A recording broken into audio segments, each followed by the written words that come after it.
OCGN Stock Analysis Tuesday and onwards. Am I buying? I'm covering all that in this short 1-minute video, so watch till the end.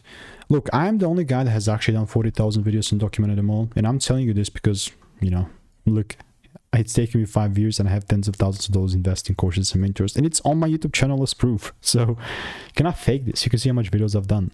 Even like being upfront with the previous loss that I've got, that's right there. You know, I got a loss. Wow, it's part of the game. And if anyone's telling you they're not showing the losses, they're lying to you. You know, just get away from them. Ocugen specifically, like coming forward from Tuesday and onwards, if I don't see my confirmation taking place, I'm still not gonna buy. Now, it might seem like I'm so like nonchalant and just laid back, but it's just the truth, because it's forcing, man, like just being on the edge of the seat hasn't served me. And I've seen this over and over again, so not even spiking the same amount of emotion. I know if I stick to my rules, I'm going to be okay. And if you want to learn how I'm making 5-10K per month for the indicators, click the first link in the description and get my free emails. Goodbye and enjoy.